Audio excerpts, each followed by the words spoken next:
यज्ञे च सुरेन्द्रे च कौशिके पाद संस्पृशि निर्विशेष मनस्काय श्री वीरस्वामिने नमः। आरहत वाङ्मय में कहा गया है, धम्मो मंगल मुक्किट्ठम अहिंसा संजमो तवो देवावि तं नमं संति जस्स धम्मे सयामणो। धर्म उत्कृष्ट मंगल है, अहिंसा धर्म है, संयम धर्म है और तप धर्म है। अहिंसा संयम तप समन्वित धर्म उत्कृष्ट मंगल होता है। हम आज धर्म से जुड़े हुए एक संगठन का वार्षिक उत्सव मर्यादा महोत्सव मना रहे हैं। जैन श्वेतांबर तेरा पंथ धर्म संघ के मर्यादा महोत्सवों की व्यवस्था में आज 160वें वर्ष का मर्यादा महोत्सव समारोह आयोजित हो रहा है और हम इसमें संभागी बने हुए हैं। जैन शासन में श्वेतांबर परंपरा में तेरा पंथ संप्रदाय को शुरू हुए करीब 264 वर्ष हो गए हैं। 264वां वर्ष चल रहा है। विक्रम संवत 1817 में यह धर्म संघ संस्थापित हुआ था। हमारे धर्म संघ के आद्य आचार्य प्रथम अधिशास्ता महामना महामनस्वी परम पूजनीय आचार्य भिक्षु हुए। वे हमारे धर्म संघ के मानो जनक प्रवर हैं, जनक हैं। हमने अभी कार्यक्रम के प्रारंभ में गीत गाया था। उस गीत में भी पहला भीखण जी स्वामी नाम आया था। वे हमारे प्रथम आचार्य हैं। उन्होंने इस संगठन के लिए, संघ के लिए मर्यादाओं का निर्माण भी किया और अनेक बार उन्होंने मर्यादाएं निर्मित की। एक मर्यादा पत्र विक्रम संवत 1859 माघ शुक्ला सप्तमी आज के दिन का है और वह हमारा मर्यादा पत्र जो माघ शुक्ला सप्तमी विक्रम संवत 1859 का है, जो पत्र हमें प्राप्त है वह यह पत्र है। यह पत्र है। पत्र को सुरक्षित रखने का प्रयास किया गया है। थोड़ा भीतर से पुराना सा लग रहा है, थोड़ा जीर्ण शीर्ण सा हो सकता है, परंतु यह पत्र हमारे लिए मानो गण छत्र है, संघ का मानो छत्र है। इसमें जो भावनाएं हैं, मर्यादाएं हैं, वे हमारे लिए मानो छत्र है। ताप होता है और ताप से बचाव के लिए छत्र का उपयोग किया जाता है। वर्षा से बचाव के लिए भी छत्ते का उपयोग किया जाता है। तो छत्ता त्राण देने वाला होता है, तात और वर्षा से संरक्षण प्रदान करने वाला होता है। आज जो मर्यादा महोत्सव मनाया जा रहा है, उसका एक सक्षम आधार विक्रम संवत 1859 की माघ शुक्ला सप्तमी को लिखित वह मर्यादा पत्र माना जा सकता है। हमारे धर्म संघ में मर्यादाएं बनाई गई और प्रथम अनुशासता ने अपना उत्तराधिकारी भी नियुक्त किया। हमारे दूसरे आचार्य परम पूजनीय भारमल जी स्वामी, फिर उनके द्वारा नियुक्त तीसरे आचार्य परम पूजनीय रायचंद जी स्वामी और उनके द्वारा मनोनीत चतुर्थ आचार्य परम पूज्य श्रीमद दयाचार्य जीतमल जी स्वामी और उनके द्वारा मनोनीत पंचम आचार्य परम पूज्य मघवा गणी और उनके द्वारा मनोनीत षष्ठ आचार्य छठे आचार्य परम पूज्य मानक गणी, फिर संघ द्वारा मानो एक मनोनीत या एक मुनि जी द्वारा कालू जी स्वामी रेलमगरा द्वारा उद्घोषित सप्तम आचार्य परम पूज्य डालगणी और उनके द्वारा गुप्त पत्र में नियुक्त अष्टम आचार्य परम वंदनीय कालूगणी और कालूगणी के द्वारा प्रगट रूप में मनोनीत नवम आचार्य परम पूज्य आचार्य श्री तुलसी और उनके द्वारा मनोनीत दसम आचार्य परम वंदनीय आचार्य श्री महाप्रज्ञ जी हुए। 13 पंथ शासन का प्रथम दशक इन 10 आचार्यों से मानो शोभायमान हो रहा है। उसी धर्म संघ के आचार्यों की परंपरा का दूसरा दशक शुरू हो चुका है और वर्तमान में चल रहा है। हमारा यह धर्म संघ एक संगठन है, परंतु यह न तो राजनीति से जुड़ा हुआ संगठन है और न मूलतः सामाजिकता से जुड़ा हुआ संगठन है। यह संगठन मूलतः अध्यात्म पर आधारित है, धार्मिकता पर आधारित है और इस संगठन में चतुर्विध संघ होता है, जहां गृहत्यागी भी इसके सदस्य हैं तो गृहवासी भी इससे जुड़े हुए हैं। जहां चारित्रात्मा हमारे साधु साध्वियाँ, चारित्रात्मा रूप यह हमारा जो धर्म संघ है वह हमारे लिए प्रणम्य है, पूजनीय है, वंदनीय है। मैं इस धर्म संघ को श्रद्धा के साथ नमन करता हूँ। हमारा यह धर्म संघ,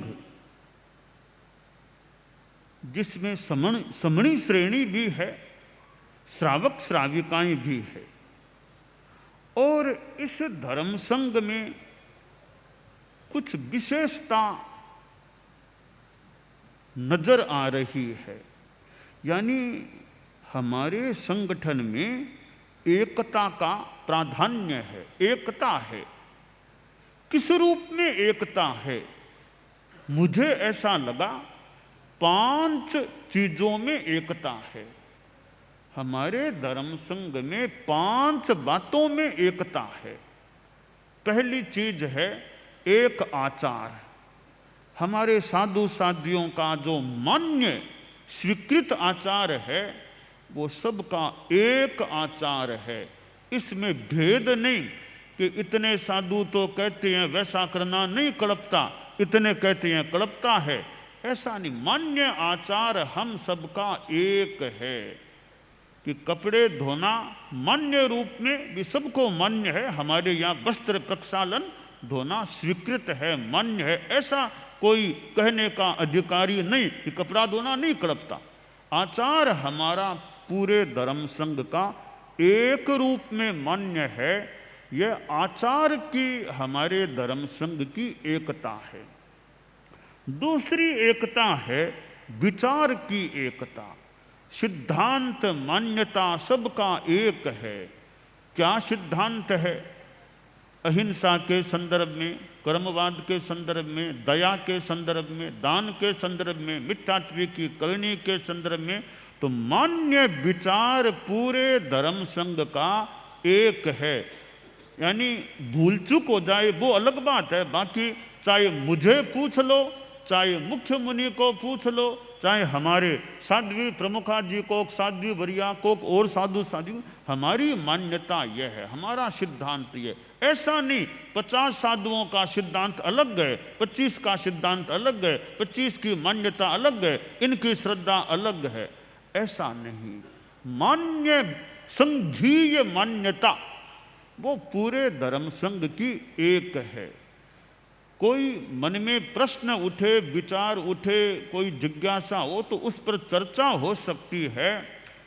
अपने मन में कोई बात अन्यथा भी हो सकती है, पर जहाँ यह पूछा जाए संघीय मान्यता क्या है, तो व्यक्तिगत विचार कुछ और भी हो तो संघीय मान्यता तो जो संघ द्वारा मान्य है वो ही बताई जानी चाहिए। तो यह विचार की एकता है।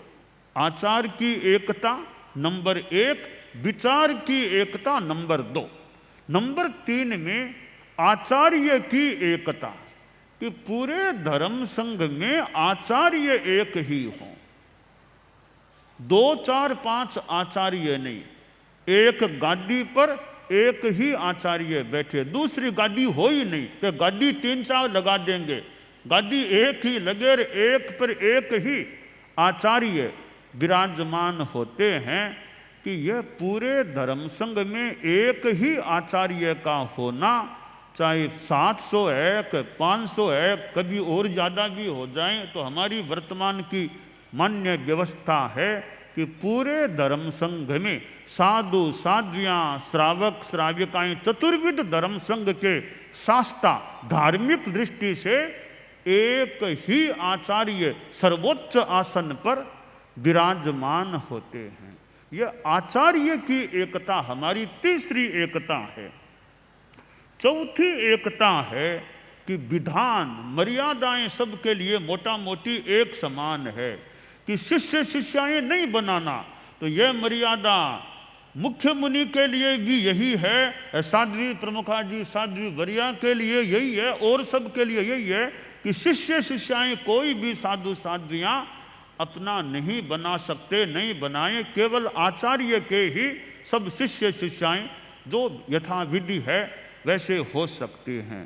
तो यह विधान मर्यादा है, वो हमारे लिए सबके लिए मोटा मोटी एक समान है। तो विधान की एकता है। तो प्रधान भी एक प्रधान एक विधान, प्रधान आचार्य एक हैं और विधान हमारा एक है। 5वीं एकता जो मैंने बताया, शिष्यों की एकता, यानी शिष्य सभी एक के ही होंगे, शिष्य 2 के नहीं। ऐसे 50 साधु तो उनके शिष्य हैं, 50 साधु उनके शिष्य हैं, ये अलग अलग शिष्य नहीं, शिष्यों की एकता। आचार्य तुलसी के जो शिष्य थे, उनके बाद, उनके महाप्रयाण के बाद वे सारे शिष्य आचार्य महाप्रज्ञ जी के हो गए। ऐसा नहीं गुरुदेव तुलसी के अलग शिष्य हैं, महाप्रज्ञ जी के अलग शिष्य हैं, ऐसा नहीं। जो कालूगणी के शिष्य थे वो आचार्य तुलसी के हो गए, आचार्य तुलसी के थे आचार्य महाप्रज्ञ जी के, फिर आगे से आगे हो गए। तो ये शिष्यों की एकता यानी गुरुत्व की एकता, गुरु भी एक, शिष्य एक ही गुरु के होते हैं। कहीं कहीं ऐसा हो सभी आचार्य तो सबके एक ही हैं, पर शिष्य अलग अलग होते हैं। हमारे यहाँ आचार्य तो एक हैं सो हैं ही, पर शिष्य भी अलग अलग साधु साधियों के अपने अपने नहीं होते। ये शिष्यों की एकता, सब शिष्य एक ही गुरु के हैं। चाहे मुख्य मुनि को पूछ लो, चाहे मुनि दिनेश जी को पूछ लो, चाहे साध्वी प्रमुखा जी, साध्वी वरिया को पूछ लो, और साध्वियों को पूछ लो कि गुरु के नाम में एक ही है। ये कि तेरा पंथी है तो ये पूछने की जरूरत नहीं आपके गुरु कौन है और आपके गुरु कौन है, अलग अलग गुरु पूछने की जरूरत नहीं, ये गुरु हम सब के एक ही होते हैं। तो हमारे संगठन में ये पांचवी एकता है कि शिष्यों की एकता, शिष्य एक ही गुरु के होते हैं। तो एक आचार, एक विचार, एक आचार्य, एक विधान और एक ही गुरु के सब शिष्य शिष्याएं, यह हमारे संगठन की जो एकता है, जो हमारे लिए एक विशेष बात है कि इतनी 5 बातों में हमारे संगठन में यह एकता है।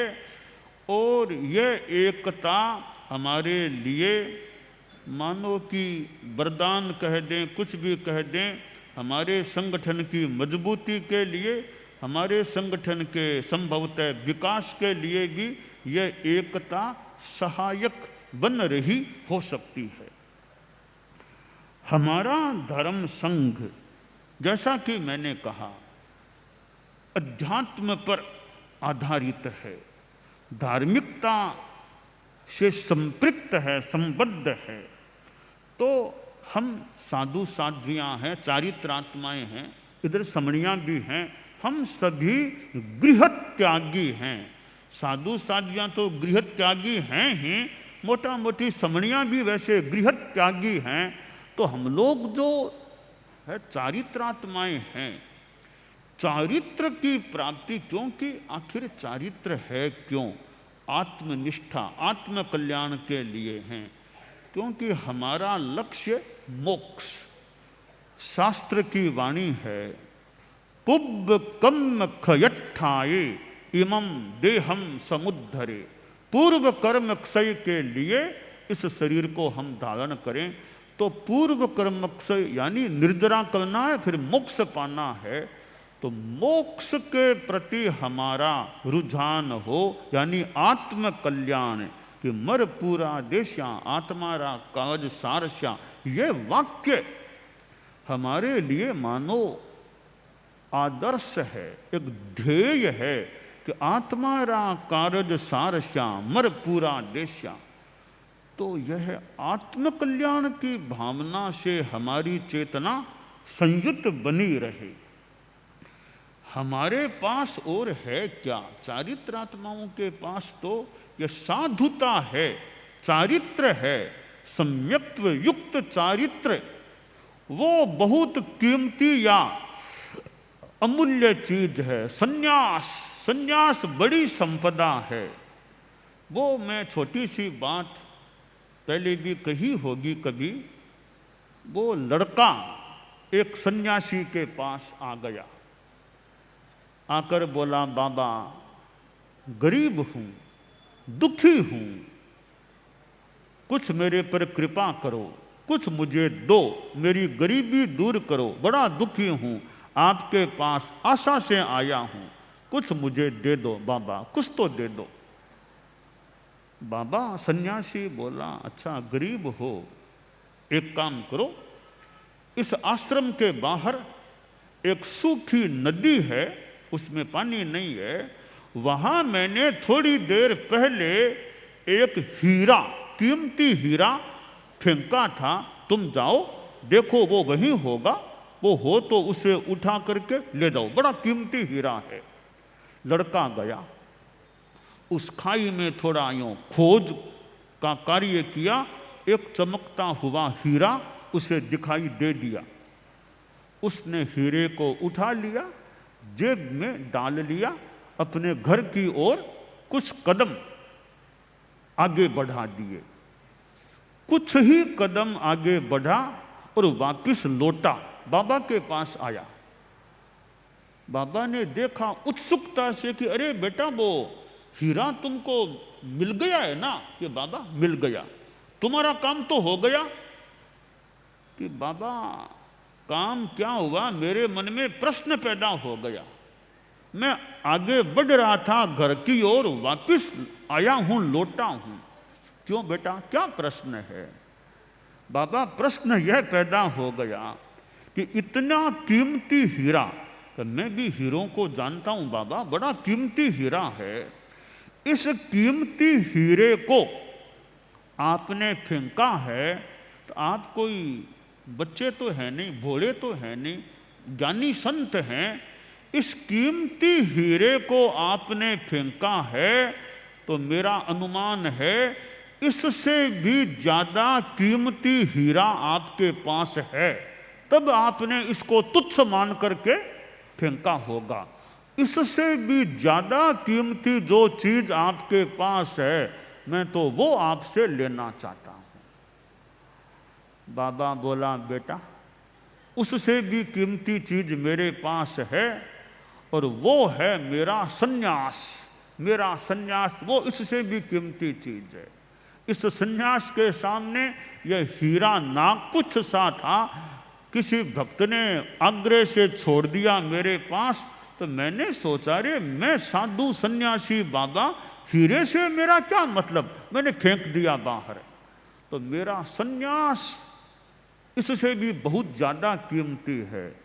हमारे चारित्रात्माएं हम सभी बैठे हैं, यह हमारा चारित्र है। वो हम लोग मुंबई में रहे हैं, नवी मुंबई में हैं, आज अभी यहाँ बड़ा शहर है नवी मुंबई, और कितने यहाँ कीमती चीज़ें, ज्वेलरी आदि चीज़ें, आभूषण क्या क्या क्या होंगे। बॉम्बे ही नहीं, दुनिया के किसी भी कोने से आसाधना न हो, कोई देवलोक से भी कोई बढ़िया से बढ़िया हीरा हमारे सामने ला करके रख दे, हमारे संतों के सामने रख दे, कोई देवता कह दे कि बाप मुनि जी ये हीरा कीमती से कीमती आप ले लो, आपका साधुपना याद छोड़ दो, तो क्या ये स्वीकार कर लोगे? हैं, बोलो, स्वीकार कर लोगे? बढ़िया, बहुत देवलोक का हीरा लाकर दे रहे हैं कि साधुपना छोड़ दो और ये हीरा ले लो। क्यों संतों, वो हीरा लेना है क्या? वो हीरा नहीं चाहिए हमें। तो ये भिक्षु शासन में कह दें, जो भी कह दें, आत्मा में कह दें, जो साधुपना आदमी के पास होता है उसके सामने वो हीरा ना कुछ सा होता है। ये साधुपना है। महाव्रत हैं, 5 महाव्रत, ये 5 हीरे, बस ये हीरे हमारे सुरक्षित रह जाएं अंतिम श्वास तक। यह चारित्र, सम्यक्त्व युक्त चारित्र रूपी महारत्न, महाहीरा, यह हमारा सुरक्षित रहे, ऐसा हमारा प्रयास, मनोभाव रहना चाहिए। साधु का साधुपना, साधुपना मुझे प्यारा है, हमारी भावना रह सकती है। साधुपना मुझे प्यारा है, नंबर 1 सबसे प्यारा मेरा साधुपना मुझे प्यारा है। नंबर 2 यह संग मुझे प्यारा है। नंबर 3 मेरा गुरु मुझे प्यारा, मेरा गुरु मुझे प्यारा है। तो साधुपना प्यारा नंबर 1 की बात है। नंबर 2 की बात है मेरा संघ मुझे प्यारा है। नंबर 3 मेरा गुरु मुझे प्यारा है। तो हमारा प्यार, प्रेम, श्रद्धा साधुपने के प्रति, संघ के प्रति, फिर गुरु के प्रति रहे। तो यह आत्मनिष्ठा, मेरी साधना, मेरी साधुता वह अच्छी रहे। यह दुनिया में कोई डिग्री मिल जाए, उपाधि मिल जाए, कोई अलंकरण मिल जाए, ये बाहर की चीजें, तो साधु का जो अलंकरण कहें, कुछ भी कह दें, साधु का जो पद है, इससे बड़ा भौतिकता वाला दुनिया का कोई पद ना कुछ सा है। साधु का पद बहुत बड़ा पद होता है। तो यह पद, साधु का पद सुरक्षित रहे, ऐसा हमारा प्रयास रहे। तो हमारी आत्मनिष्ठा, साधुपने के प्रति हमारी निष्ठा भी, हमने घर परिवार छोड़ा है। हम में से कितनों ने बचपन में घर परिवार छोड़ दिया। कितनी बड़ी बात है, बचपन में घर परिवार को छोड़कर साधु बन जाना, लंबे काल तक फिर साधुपना पालने का मौका मिले, बहुत बड़ी बात है। बचपन में अविवाहित अवस्था में संसार को छोड़ के साधु बन जाना, कितने हमारे चारित्रात्माएं होंगे जो जीवन के पहले दशक में या दूसरे दशक में साधु बन गए हैं, साध्वियाँ बन गई हैं, और चारित्रात्माएं बन जाना कितनी बड़ी बात होती है। हम एक धर्म संघ में साधना कर रहे हैं तो उस संगठन, संघ के प्रति हमारी निष्ठा, संघ मुझे प्यारा है, यह संघ निष्ठा, संघ से प्यार होना, संघ से प्रेम होना, संघ से लगाव होना, निष्ठा होना, यह संघ निष्ठा हमारे में रहे। इस धर्म संघ के लिए हम जो कुछ हमसे बन सके, जो कुछ हम कर सकें, इस संघ के लिए करें। थोड़ी तकलीफ आए तो उसको भी झेलने की हिम्मत हमारे में रहे कि हमारे संघ की सेवा और हमारा संघ अक्षुण्ण रहे, संघ की अखंडता लंबे काल तक चलती रहे, एकता चलती रहे। इसमें हमारा जो भी योगदान हो सके वो योगदान हम करने का प्रयास करें, संघ की सेवा जो कर सकें वो करने का प्रयास करें। तो यह संघ निष्ठा हमारी बनी रहे कि मैं छोटी बातों के लिए कभी संघ से बाहर पैर रखने का चिंतन, तुच्छ बातों के लिए संघ से पैर बाहर रखने का कभी मेरा मनोभाव न हो जाए। तो यह जो संगठन संघ हमें प्राप्त है, इसके प्रति भी समुचित लगाव, प्यार, प्रेम, निष्ठा हमारी बनी रहनी चाहिए। संघ में, हमारे संगठन में एक आचार्य होते हैं और आचार्य की आज्ञा धर्म संघ में लागू होती है। तो आगम की भी आज्ञा है, आणाए मामगम धम, आज्ञा आगमों की भी आज्ञा है। आखिर आगमों के भी एक निर्णायक बहुश्रुत और फिर आचार्य अंतिम नियंता भी आगमों की इस वाणी का यह अर्थ हमें मान्य है। तो आगमों की बात के भी एक अधिकृत वर्तमान में निर्णायक आखिर आचार्य हैं। तो आगमों की भी आज्ञा और यूं आचार्य की आज्ञा, हालांकि आज्ञा फिर और आगे साध्वी प्रमुखा भी साध्वियों में और भी हमारे संतों की और की अपने ग्रुप में अपनी सीमा में हो सकती है। हम एक प्रतीक के रूप में सर्वोच्च आज्ञा धर्म संघ में आचार्य की चलती है, होती है।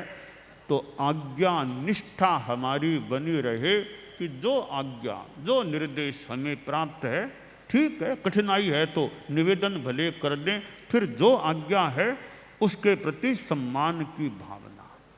तो यह आज्ञा निष्ठा न केवल साधु साध्वियों में परंतु धार्मिक संदर्भ में, समणी श्रेणी तो खैर अंतरंग है ही, श्रावक श्राविकाओं में भी कभी धर्म की दृष्टि से, धर्म के संदर्भ में जो आचार्य प्रवर की आज्ञा है वो हमारे लिए शिरोधार्य है, स्वीकार्य है, सम्मान्य होती है।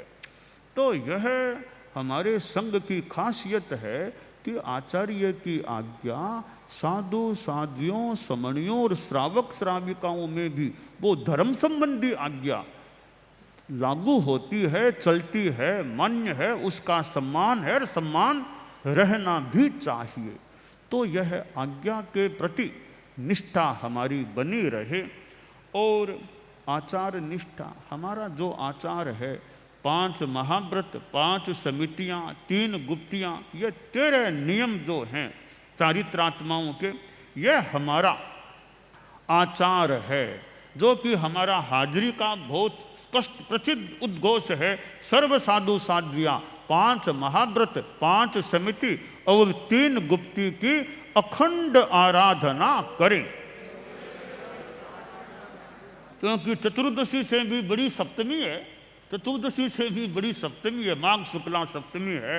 तो ये 5 महाव्रत, 5 समितियां और 3 गुप्तियां, ये हमारा चारित्राचार जो है, हम इसके प्रति भी निष्ठावान, यानी साधुपना हमारा यही है। और साधुपना है क्या? यही तो साधुपना है। 5 महाव्रत, 5 समितियाँ, 3 गुप्तियाँ, हम इनके प्रति अपनी निष्ठा बनाए रखें। और 5वीं निष्ठा मर्यादा निष्ठा, मर्यादाओं के प्रति हमारी निष्ठा बने रहनी चाहिए। मर्यादा का हमें आधार चाहिए। गीत में सुंदर आंकड़ी है, गुरुवर हमको मर्यादा का आधार चाहिए। गुरुवर हमको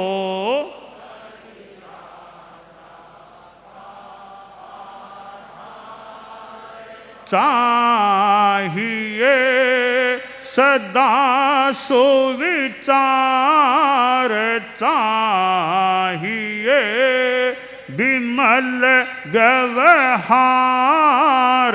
चाहिए, शुद्ध आचार चाहिए, सत्य साकार चाहिए। गुरुवर हमको मर्यादा का आधार चाहिए। आगे एक कहा गया है, छूटे तो यह तन छूटे, छूटे तो यह शासन संबंधन टूटे, शासन संबंधन टूटे, सब में ऐसे ऊंडे संस्कार चाहिए, सब में ऐसे ऊंडे संस्कार चाहिए, सत्य साकार चाहिए। गुरुवर हमको मर्यादा का आधार चाहिए।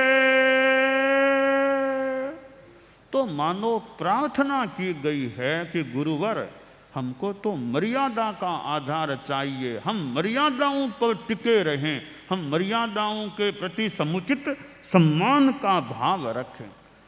हमारे संगठन में अनेक अनेक मर्यादाएं बनाई गई हैं।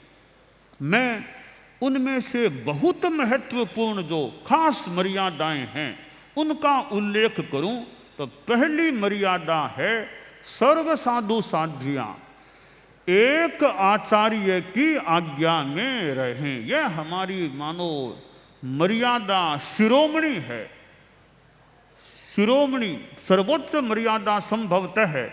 इसे कहा जा सकता है कि एक आचार्य की आज्ञा में रहें। हमारी दूसरी मर्यादा है विहार चतुर्मास आचार्य की आज्ञा से करें। चतुर्मास कहाँ करना? जहाँ आचार्य श्री का निर्देश, उस पर ध्यान देना है। विहार किधर करना? जहाँ आचार्य श्री का निर्देश। तो विहार चतुर्मास आचार्य की आज्ञा से करें। अब यह मर्यादा आज भी हम देखें, हमारे साधु साध्वियाँ बैठे हैं, अब कितना है आज हम अंकन करें, मूल्यांकन करें। मुनिश्री कमल कुमार जी स्वामी हैं, अब दिल्ली से बॉम्बे, दिल्ली से बॉम्बे, तो बिना निर्देश थोड़ी आ गए, बिना निर्देश के, निर्देश मिल गया हो गया, फिर विहार करके पहुंच गए। ऐसा नहीं मन बताइए कहाँ चले गए। बस यह हमारे संघ की कि दिल्ली में रहे, इतना काम का और का प्रोग्राम वगैरह कई चीज़ें थी। जब बाद में यह निर्णय भी अब बॉम्बे की ओर, तो बॉम्बे की ओर जो भी भाषा संदेश के थे, तो इधर बिहार हो गया और पधार। तो यह निर्देश की आदेश निर्देश है तो बिहार करें, मनाही है तो फिर नहीं जाना तो नहीं जाना कोई। तो यह बिहार चतुर्मास आचार्य की आज्ञा से करें, और आज्ञा से चतुर्मास करना तो एक तरह से बढ़िया, बिना आज्ञा चतुर्मास कहीं कर दे वो ठीक नहीं हमारी व्यवस्था में। तो दूसरी है बिहार चतुर्मास आचार्य की आज्ञा से। अब तीसरी मर्यादाएं हैं कि कोई भी साधु साध्वी अपना अपना शिष्य शिष्याएं न बनाए। अब यह महत्वपूर्ण मर्यादा है, और हमारे संघ की पवित्रता में जहाँ तक मेरा आकलन है, इस मर्यादा का योगदान है अपना अपना शिष्य शिष्याएं न बनाना। आज अगर अपना अपना शिष्य शिष्या बनाना छूट हो तो शायद संख्या बढ़ जाएगी। अगर अपना अपना शिष्य शिष्या बनाने की छूट हो जाए, हालांकि हो भी क्यों, कल्पना करें तो आज अगर 700 कितने ही हैं तो पता नहीं 5-7 वर्षों में संख्या और 800-900 हो जाए, परंतु वो संख्या किस तरह की होगी इसमें शंका क्या, ज़्यादा ही चीज है। तो ये हमारे संघ की पवित्रता में, शुद्धता में इस मर्यादा का बड़ा योगदान है कि अपना अपना शिष्य शिष्याएं न बनाएं। हो सकता है संख्या थोड़ी जितनी बढ़ सकती है उतनी न भी बढ़े, पर भले न बढ़े, हमारी गुणवत्ता की दृष्टि से इस मर्यादा का महत्व है अपना अपना शिष्य शिष्याएं नहीं बनाना। और तो क्या साध्वी प्रमुखा जी हैं, इनसे पूछे कि कितनी साध्वियाँ आपकी शिष्याएं हैं, 500 है, 550 है, कितनी शिष्याएं हैं? तो हमारे संघ में साध्वी प्रमुखा की भी कोई अपनी शिष्या नहीं होती, शिष्या सब आचार्य श्री की हैं। यह हमारे संघ की विशेषता है। और साध्वी प्रमुखा तो खुद कि मैं तो खुद शिष्या हूँ गुरु में, तो यानी यह हमारे संघ की एक व्यवस्था है, अपना अपना कोई शिष्य शिष्या न बनाए।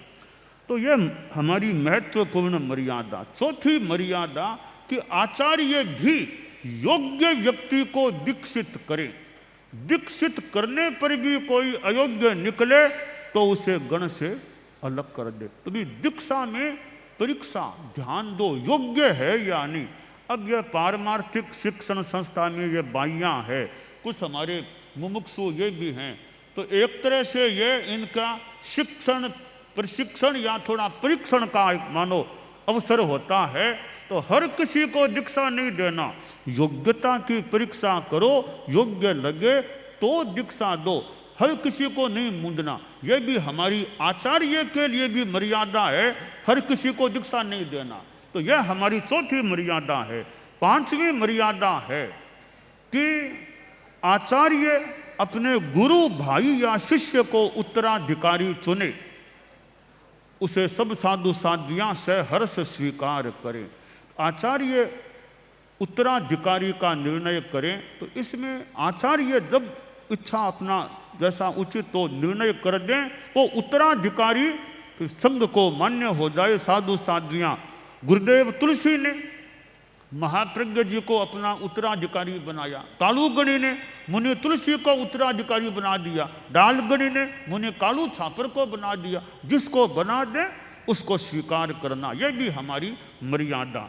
ये 5 मर्यादाएं हमारे संगठन की एक बहुत ज़्यादा वजनदार है।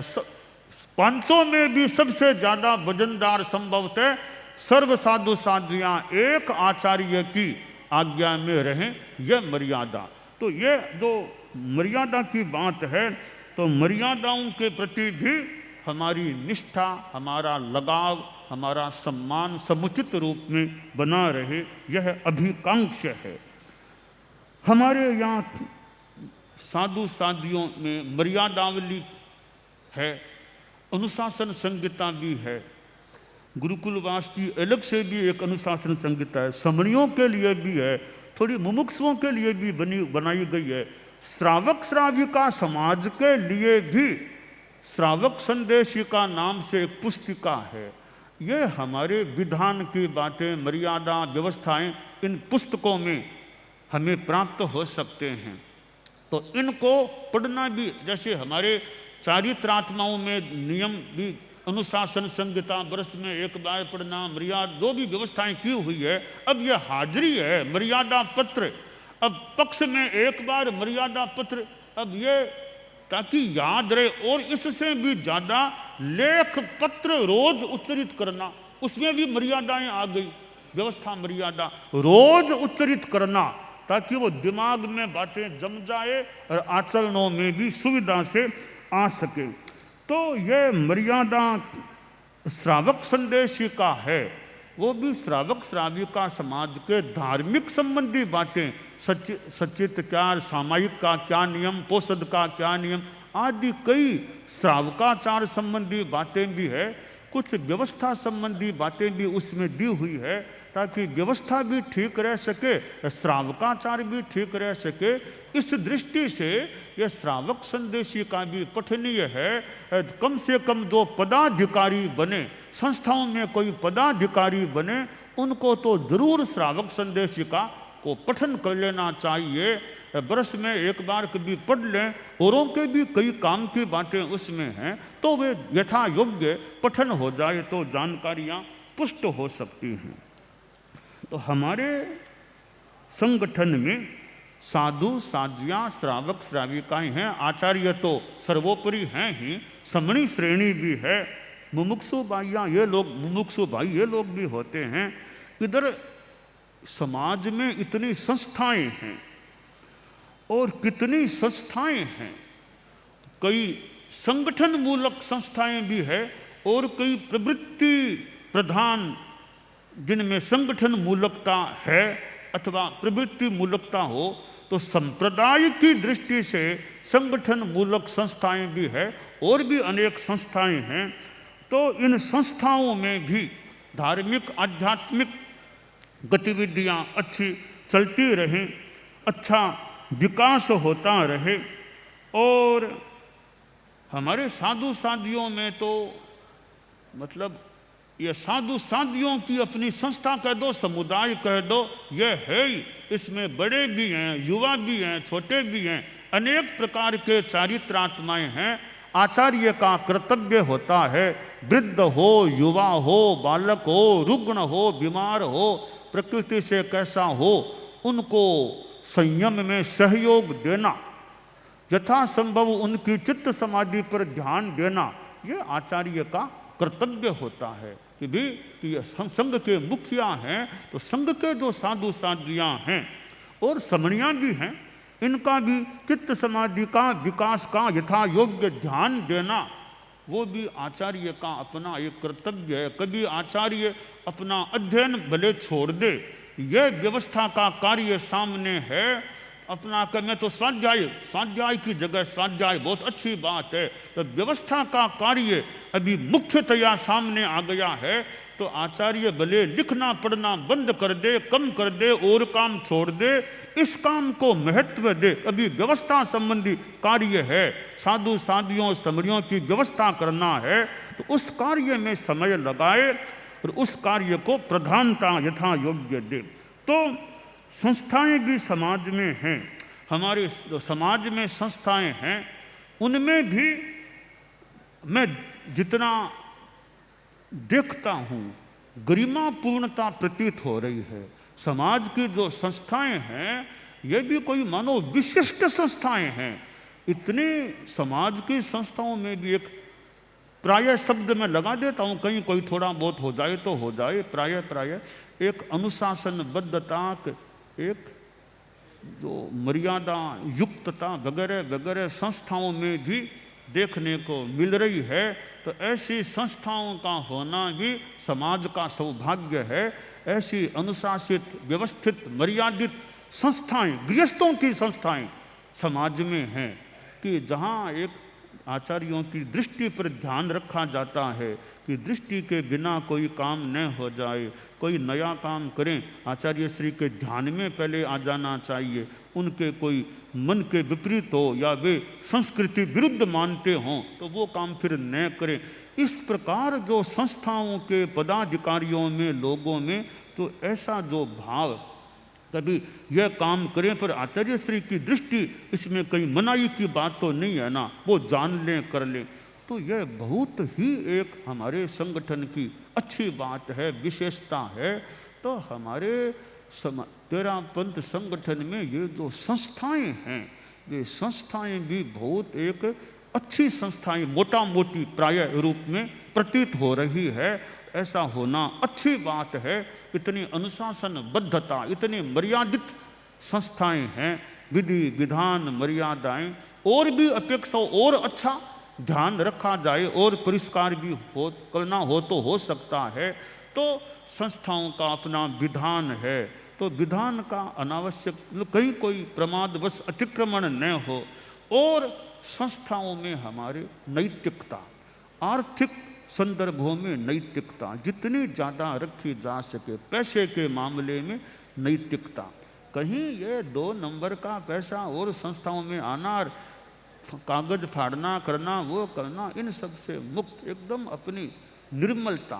तो संस्थाओं में ये एकदम अपने परिग्रह जो है, खैर परिग्रह तो मान ले संस्था को चाहिए, पर परिग्रह में भी जितनी अशुद्धता को टाला जा सके, इसलिए ये जो कैश से लेना और ऐसे वैसे 2 नंबर और ये पैसा चंदा ले लेना करना, इन सब में जितना ज़्यादा, बाकी तो आप लोग गृहस्थ हैं, हम तो साधु, आप तो गृहस्थ हैं, फिर भी ज़्यादा से ज़्यादा 2 नंबर का पैसा इकट्ठा, थोड़ा पैसा कम आए तो कोई बात नहीं, पैसे में अशुद्धि न, नैतिकता, प्रामाणिकता, ईमानदारी, शुद्धता, शुचिता वो बनी रहे। यह संस्थाओं के पदाधिकारियों का, संस्थाओं का मनोभाव बना रहे।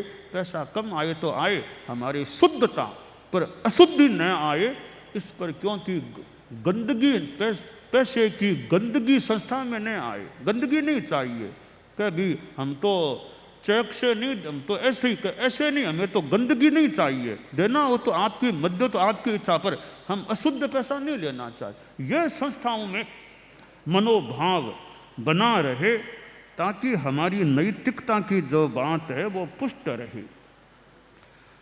तो हमारे धर्म संघ में, संस्थाओं में गतिविधियां चलती हैं, मैं देखता हूँ ये उपासक श्रेणी है, उपासक श्रेणी मुझे बहुत उपयोगी प्रतीत हो रही है। एक ठोस कार्य, ठोस निष्पत्ति उपासक श्रेणी में मुझे लग रही है। और उपासक श्रेणी में जो एक मर्यादा, निष्ठा, अनुशासन और उनमें जो प्रचार प्रसार पर्यूषण, और तो एक बहुत ही महत्वपूर्ण एक विंग, एक विभाग, यह हमारे संगठन का उपासक श्रेणी भी है। इनका, इस श्रेणी का अच्छा और अच्छा विकास, संख्या का भी विकास और गुणवत्ता और ज्ञान आदि का जितना हो सके विकास। और कोई कोई ये उपासक श्रेणी के तो मानो काफ़ी समय अपने धार्मिक गतिविधियों में समर्पित, नियोजित कर देते हैं, ऐसा लग रहा है। तो उपासक श्रेणी मुझे बहुत ही एक ठोस निष्पत्ति वाला विभाग प्रतीत हो रहा है। महासभा के तत्वावधान में यह उपासक श्रेणी है, तो वैसे बहुत अच्छा एक कार्य है। महासभा के तत्वावधान में धर्म संघ समाज का ठोस एक यह कार्य हो रहा है। प्रशिक्षण होना, करना, और हमें चारित्रात्मक और जितना इसमें समय लगाते बहुत ठोस कार्य है, अच्छे ढंग से धार्मिक रूप में चलता रहे, यह काम्य है। मैं ज्ञानशाला को भी देखता हूँ, तो ज्ञानशाला भी मुझे ठोस कार्य लग रहा है। समाज के बच्चों को अच्छे संस्कार मिले, धार्मिक ज्ञान मिले, तत्व ज्ञान मिले, तो बहुत ही महत्वपूर्ण कार्य यह ज्ञानशाला का है। और मैं तो जगह जगह हम लोग जाते हैं, वो ज्ञानशाला के बच्चों के कार्यक्रम और होते हैं, उनके वो कई तरह के प्रदर्शनियाँ वगैरह जो भी ये लगाते हैं, तो ये ज्ञानशाला के छोटे बच्चों का जो निर्माण, संस्कार निर्माण, ज्ञान निर्माण का कार्य है। और इसमें भी तेरापंथी महासभा की मूलतः ये तेरापंथी महासभा के तत्वावधान में चलने वाली गतिविधि है। लोकल में सभा के तेयुप महिला मंडल की बाइयाँ वगैरह जो भी है जो इसमें योगदान देते हैं, और प्रशिक्षण में तो संभवतः श्राविका समाज का ज़्यादा योगदान है। बच्चों को प्रशिक्षण देने में जहाँ मैंने आकलन किया, श्राविका समाज का प्रधानतया योगदान हो रहा है। व्यवस्था पक्ष में पुरुषों का भी हो सकता है। तो बच्चों को प्रशिक्षण देना, धार्मिक ज्ञान देना, यह भी एक बड़ा महत्वपूर्ण कार्य है। तो ये गतिविधियाँ इधर में ये किशोर मंडल, ये जो अपने तेरापंथ युवक परिषद है, साथ में यह किशोर मंडल है, तो यह भी आज युवा अवस्था के लोग, ये नई पीढ़ी, किशोरों की पीढ़ी, यह जो संस्था है तो युवकों को एक अच्छे रास्ते पर रखना लाना, किशोरों को जो पढ़ने वाले, कॉलेज में स्कूलों में पढ़ने वाले, उनको एक अच्छा रास्ता मिले। ये किशोर मंडल का संगठन है, बहुत काम का, बहुत महत्वपूर्ण है। इन किशोरों को उत्पथ में जाने का मौका नहीं मिल जाए, ये सतपथ पर रहें। इस दृष्टि से किशोर मंडल का ये अधिवेशन होते हैं, किशोर मंडल का, तेरापंथ युवक परिषद का, तो युवकों का इस उम्र में, जवानी की उम्र में एक सही रास्ते पर वे लगे रहें, चलें, इस दृष्टि से, और कार्य भी करें, विभिन्न गतिविधियां भी। तो तेरापंथ युवक परिषद किशोर मंडल है, वो भी बहुत अपने एक अच्छी बात है कि संस्कार भटकने, संस्कार अच्छे रहें, अच्छे काम में लगें। और ये साधु साधियों की सेवा में और में रहते हैं, उनको रास्ते की सेवा में जाएं तो अच्छी जानकारियाँ मिले, गोचरी कैसे बनाना, सेवा तत्वज्ञान आदि उनको मिलता रहे, एक अच्छी है। इधर ये कन्या मंडल की जो बाइयाँ है, एक नई उम्र की जो छोटी बच्चियाँ ये बाइयाँ है, अभी वो चतुर्मास में और में कन्या मंडल के वो कार्यक्रम क्या, वो कक्षाएँ क्या और क्या, किशोरों उनकी भी, पुरुषों की भी लगी होगी संभवतः। तो कन्या मंडल की भी वो कार्यक्रम, वो कक्षाएँ वगैरह वगैरह, तो कन्याओं को भी अच्छे संस्कार मिले। हमारे साध्वी प्रमुखा जी आदि ज़्यादा जो कन्याओं की ओर ध्यान, तो महिला मंडल और साथ में कन्या मंडल। तो आज महिला मंडल को भी हम देखें, हमारी जो यानी श्राविकाएँ हैं, तो अब उनमें भी विकास, उनमें वक्तृत्व, उनमें कार्य करने का कौशल, संस्था संचालन आदि जो उनकी बौद्धिकता, कार्य पाटव, क्योंकि आज महिला समाज में शिक्षा का विकास है। तो यह महिला मंडल भी कितनी महत्वपूर्ण संस्था है। एक जमाने में कैसी रूढ़ियाँ, और गुरुदेव तुलसी के समय कैसे ये संस्था शुरू हुई, पहले कनक प्रभा जी, साध्वी प्रमुखा जी, लाडा जी जो भी थे, और ये महिला मंडल जो बना है, कितनी कितनी बाइयों को एक विकास का, व्यवस्थित रूप में सेवा करने का। आज चतुर्मास होता है तो ये महिला मंडल, युवक परिषद ड्यूटी पर और पर आते हैं, तो संस्थाएं हैं, संगठन है, तो व्यवस्थित काम होता है।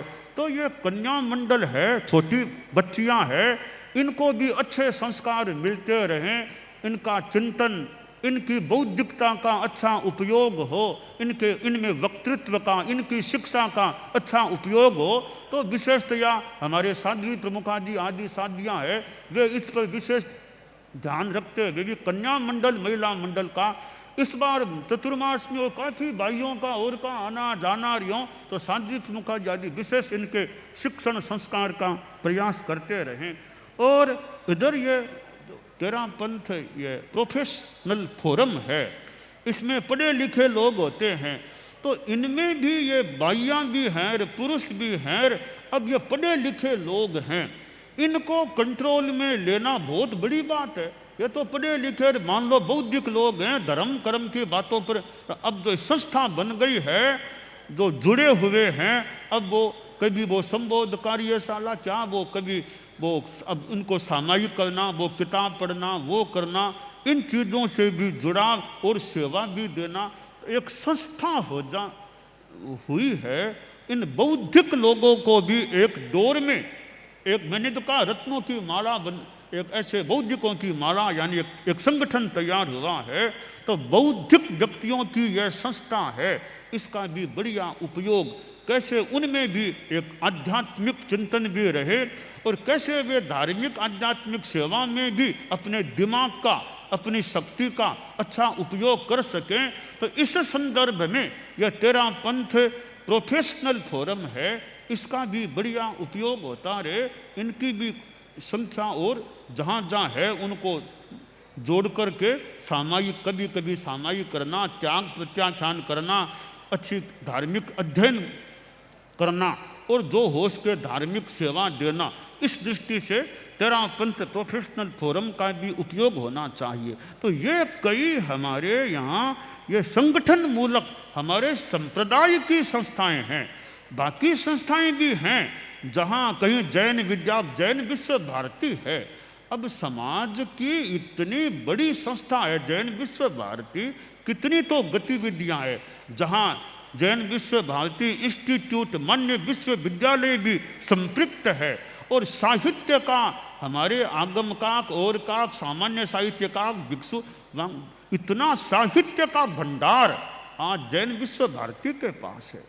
और भी साधना के संदर्भ में क्या, इधर सेवा की बात भी जुड़ी हुई है, जो भी शिक्षा, शोध, संस्कृति, समन्वय, तो कितना बड़ा तो परिसर है और एक इतनी बड़ी समाज की संस्था है। मानो समाज का भाग्य है इतनी बड़ी, इतने अच्छी एक संस्था तेरा पंथ समाज के पास है। तो यह संस्था भी खुद अच्छी उन्नति करते रहे, धार्मिक आध्यात्मिक गतिविधियों को आगे बढ़ाते रहे।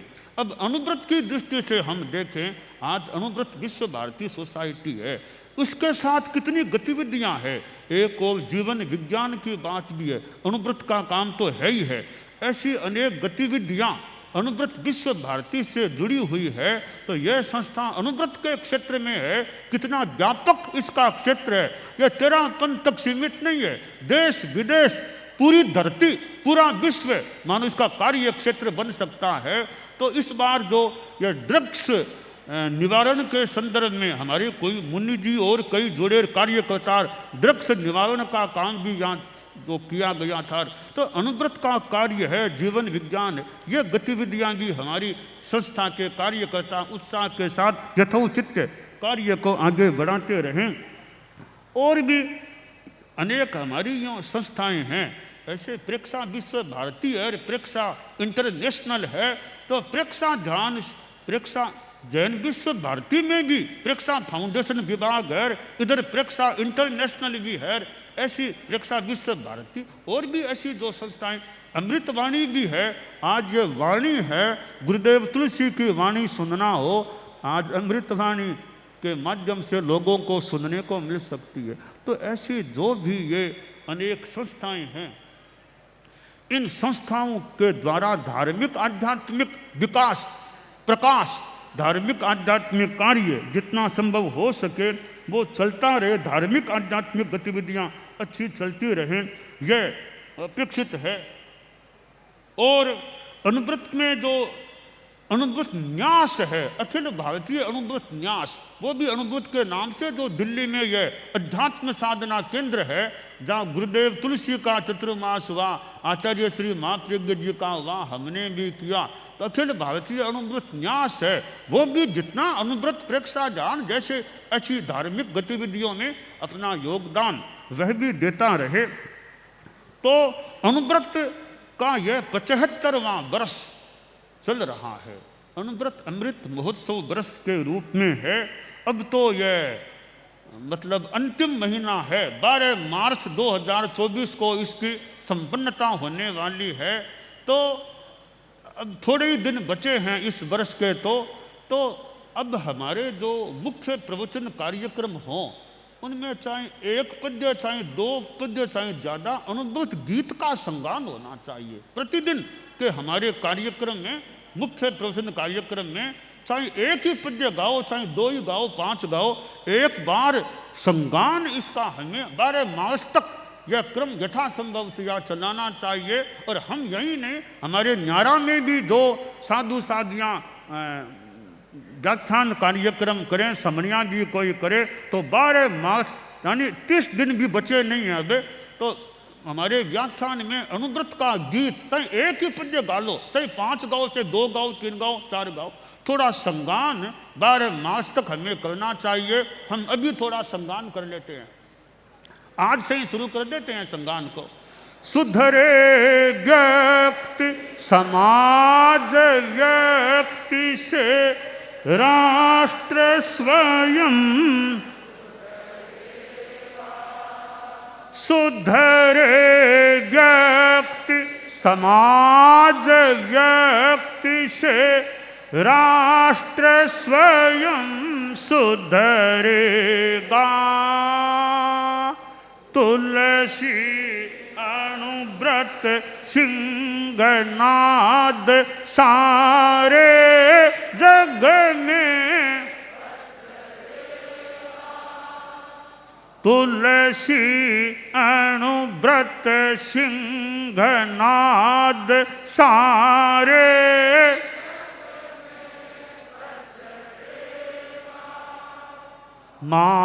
मानवीय आचार संहिता, मानवीय आचार संहिता में अर्पित तन मन हो संयममय, नैतिकता की सुर सरिता में जन जन मन पावन हो संयममय, संयममय संयम ही, संयम ही, संयम ही। तो यह अनुव्रत की जो बात है, और ऐसे कोई संस्थाएं हमारे आचार्यों के स्थान से जुड़ी हुई है, जैसे श्रीयारी आचार्य भिक्षु समाधि स्थल संस्थान, वो परम पूजनीय आचार्य भिक्षु के महाप्रयाण के प्रसंग से मानो जुड़ी हुई, समाधि स्थल से जुड़ी हुई संस्था है। तो आज वो स्थान भी हमारे समाज में एक आकर्षण का मान लो, चाहे कुछ भी मान लो, वो स्थान बना हुआ है।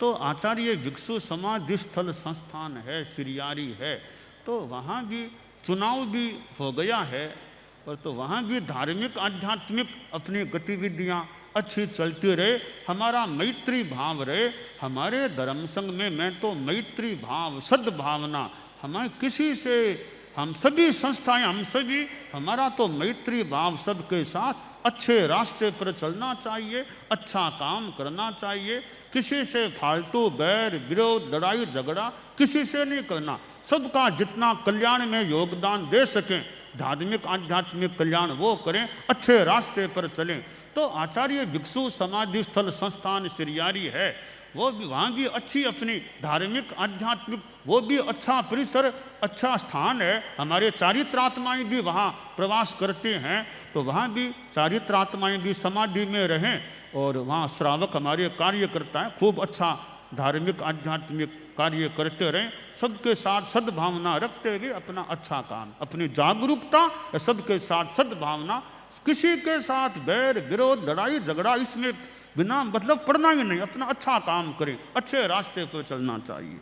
इसी प्रकार गुरुदेव तुलसी के महाप्रयाण और समाधि स्थल से जुड़ा हुआ नैतिकता का शक्तिपीठ आचार्य तुलसी शांति प्रतिष्ठान जो गंगा शहर में है, गुरुदेव तुलसी से जुड़ा हुआ है, वह भी अच्छा स्थान है। वहाँ भी हमारा प्रवास भी कई बार वहाँ होता है, तो वहाँ भी धार्मिक आध्यात्मिक गतिविधियाँ जो चल सकें, कोई साहित्य का आध्यात्मिक धार्मिक काम हो, वहाँ भी अच्छी गतिविधि चलाने का यथोचित प्रयास होना चाहिए।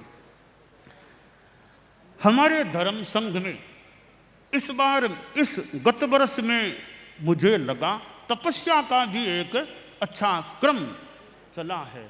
यहाँ नंदन वन में चतुर्मास था, अरे मदन लाल जी तातेड़ व्यवस्था समिति के अध्यक्ष थे, तो 5 महीनों का जो चतुर्मास हुआ, वहाँ भी तपस्या की जो झड़ी देखने को मिली, इधर तो वर्षा भी होती थी, इधर तपस्या की जो झड़ी देखने को मिली हमारे श्रावक श्राविकाओं में, जो तपस्या के प्रति रुझान, छोटी छोटी उम्र के, कई छोटी उम्र के ये बच्चे लोग या कुछ और ऐसे बच्चे कन्याएं जो भी, इनमें भी तपस्या का और का, तो ये 21 रंगी का होना वो एक अपने आप में संभवतः यथा ज्ञात अभूतपूर्व पहली बार ये संभवतः 21 रंगी का यह माहौल, वो कमल कुमार सिंह बोले पहली बार सुना 21 रंगी हमने तो 21 रंगी,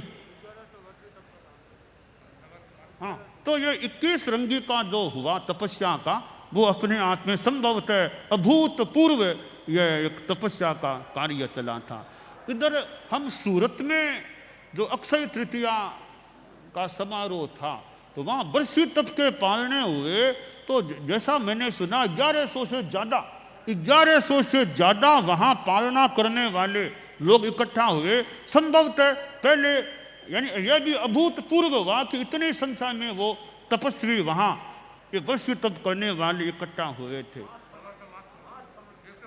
हाँ, मास खमन या हमारे इस बृहत्तर जो मुंबई है, मास खमन भी करीब 122 मास खमन या उससे अधिक की तपस्या का क्रम जो बना, और साध्वियों ने भी कई मास खमन, इस नंदन वन में 4 मास खमन तो साध्वियों में हो गए थे। इसके अलावा इस बार मैंने देखा हमारे संतों में कई विशेष तपोनुष्ठान हुए। जैसे मुनि अजित कुमार जी गंगासर वाले हैं, वो मुनि श्री महेंद्र कुमार जी स्वामी के पास रहते थे, तो इन्होंने ये जो कर्मचूर तप का जो कल इनका वो संपन्नता का पालना था, या मेरे पास ही मैंने इनको दिया था, तो ये कर्मचूर तप का अनुष्ठान जो इन्होंने किया है, इसका पूरा विधि विधान तो विस्तार से अभी क्या बताएं, पर एक कर्मचूर तप का उन्होंने प्रयोग किया है। और भी तपस्याएं उन्होंने, तो यह भी एक अपने आप में इस वर्ष में एक विशेष बात हुई है।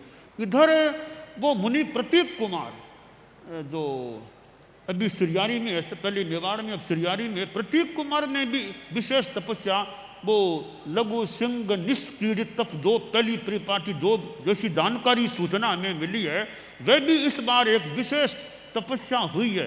ये मुनि लक्ष्य कुमार भी अभी वो तेले वो पालने तेले जो चल रहा है, तो ये कई अच्छे हमारे विशेष तपोनुष्ठान हैं। तो यह तपस्या है, वो भी एक हमारी संपत्ति होती है। मुनि नमी कुमार जी यूँ तो प्रौढ़ हैं, तो कमल कुमार जी स्वामी के साथ हैं, तो अब कमल कुमार जी स्वामी तो लंबे पहले भी चलते थे, इनको भी मानो लंबा चलने में और मेरे वो अमन भी साथ में चलने में और में, तो मुनि नमी कुमार जी ने थोड़े ही महीनों में 4 मास खमन या 5-4 करने वाले को मास खमन से फिर मैंने कहा लड़ी हो जाए, इसलिए 25 का पार ना करे, 26 का करे, बोला नहीं मास खमन। मैंने कहा लड़ी हो जाए, नहीं तो ये 100 मास खमन जाते 10 महीने में। इतना तपस्या मुनि नमी कुमार जी ने भी जो थोड़े समय में इतनी लंबी तपस्याएं की है, ये कई विशेष प्रसंग हमारे धर्म संघ के इस वर्ष मैंने जाने प्राप्त किए।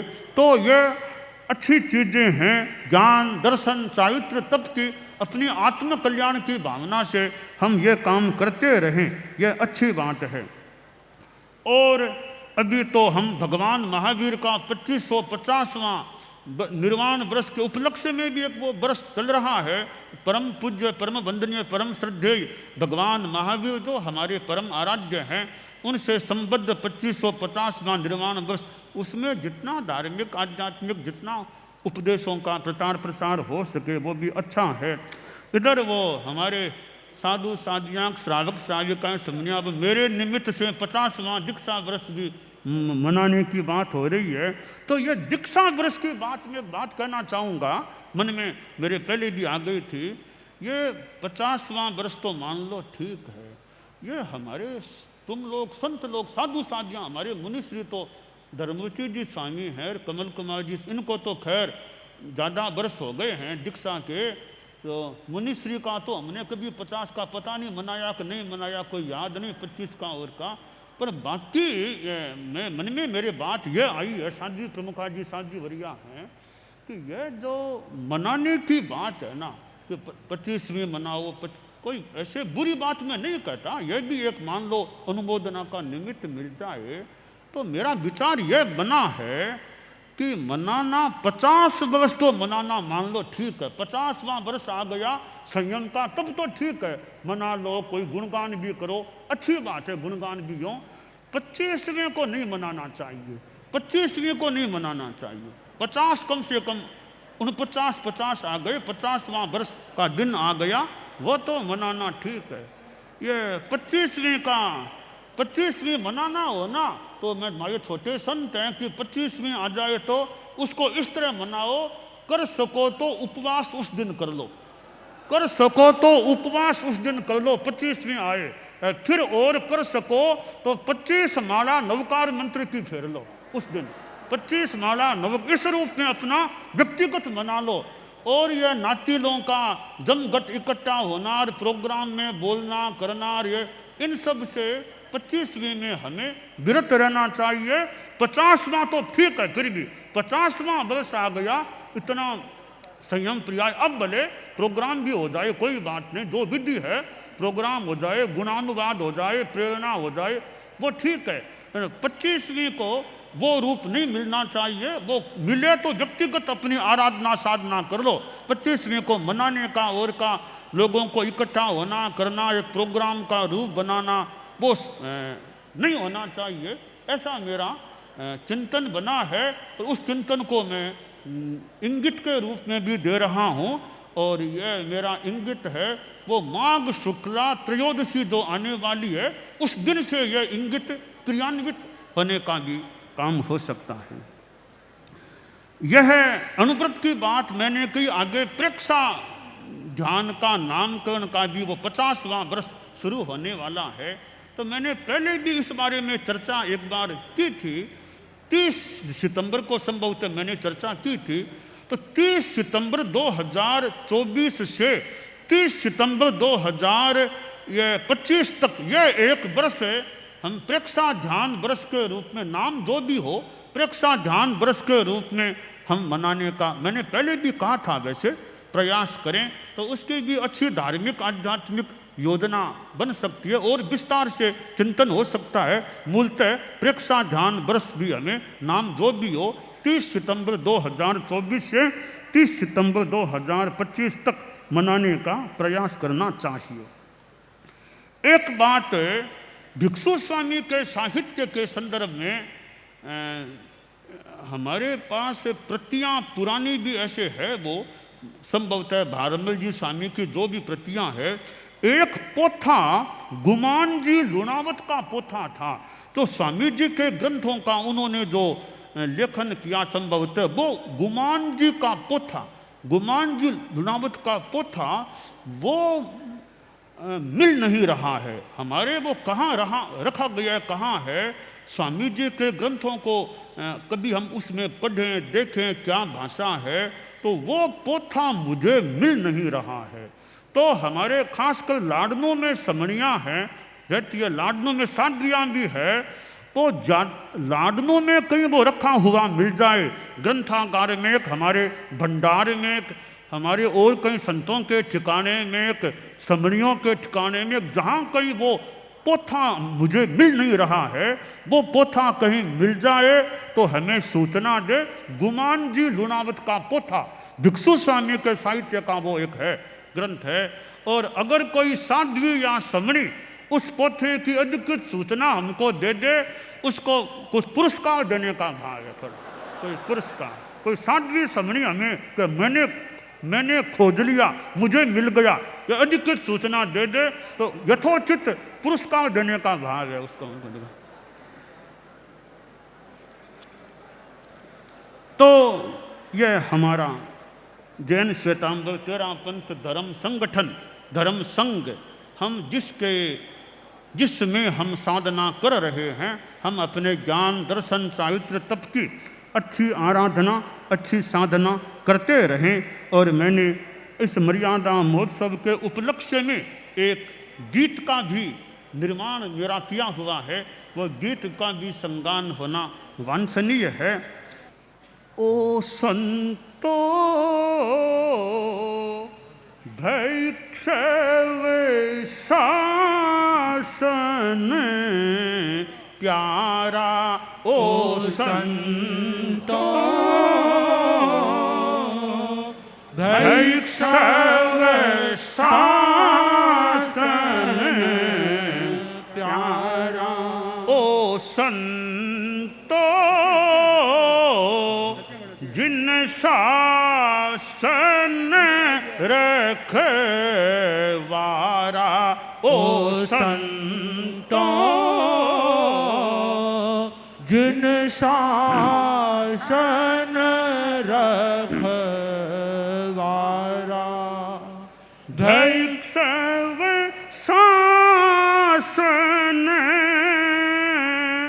जिन शासन की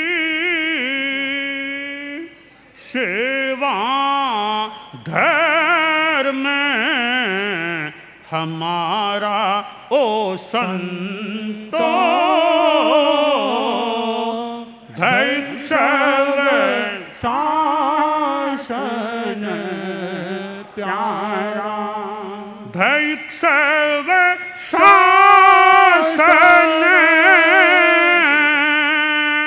जिन शासन की भैक्षव शासन जिन शासन की सेवा धर्म हमारा। ओ संतो भैक्षव शासन प्यारा। आत्म साधना करने खातिर संघ शरण स्वीकारी। आत्म साधना करने खातिर संघ शरण स्वीकारी। आत्मा को भावित कर पाए संयम तप के द्वारा। ओ संतो भैक्षव शासन प्यारा। साधर्मिक चारित्रात्माओं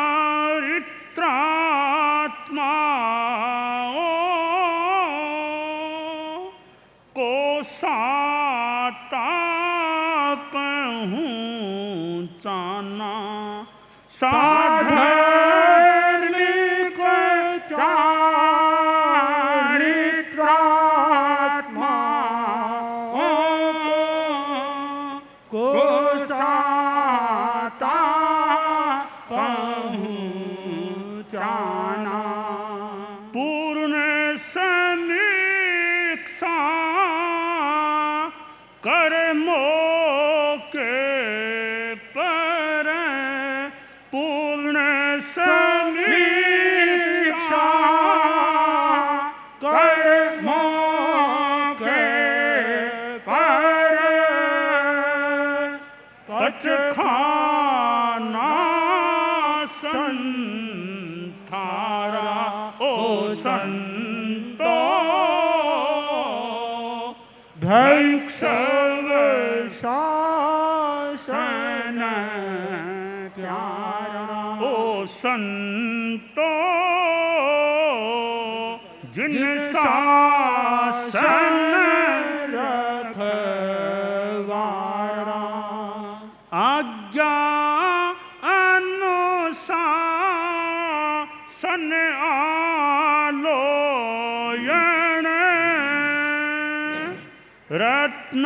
रत्नाधिक का सुविनय आज्ञा अनुशासन आलोयण रत्नाधिक का सुविनय तथ्य भाषिता रखना हित कर तथ्य भाषिता रखना हित कर वचन न बोले खारा ओ संतो भैक्षव शासन प्यारा ओ संतो जिन शासन रखवारा निर्धारित आचार सुपालन में हो निष्ठा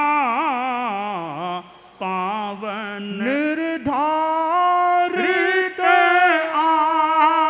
आचार सुपालन में हो निष्ठा पावन पंच महाव्रत प्रवचन माता पंच महाव्रत प्रवचन माता देंगे मोक्ष पितारा ओ संतो भैक्षव शासन प्यारा ओ संतो जिन शासन रखवारा गण मर्यादा संरक्षण में सतत सजगता वर हो गण मर्यादा संरक्षण में सतत सजगता वर हो जय जय शासन जय मर्यादा जय जय शासन जय मर्यादा अनुगुंजित हो नारा ओ संतो भैक्षव शासन प्यारा ओ संतो जिन शासन रखवारा वीर भिक्षु तुलसी गुरु बालो नंदन कोशत बंदन वीर भिक्षु तुलसी गुरु बालू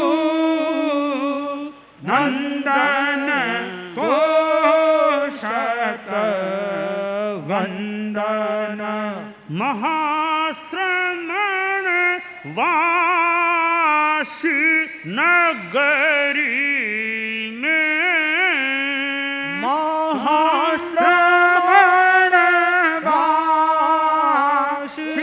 नगरी में फैला धर्म उजारा ओ संतों भैक्षव शासन प्यारा नवी मुंबई महानगर में नवी मुंबई महानगर में फैला धर्म उजारा फैला धर्म उजारा ओ संतों भैक्षव शासन प्यारा ओ संतों जिन शासन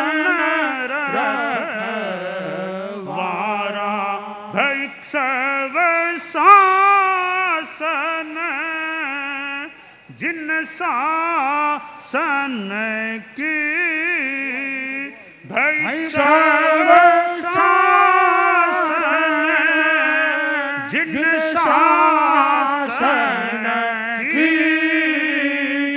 सेवा धर्म हमारा ओ संतों भैक्षव शासन प्यारा ओ संतों जिन शासन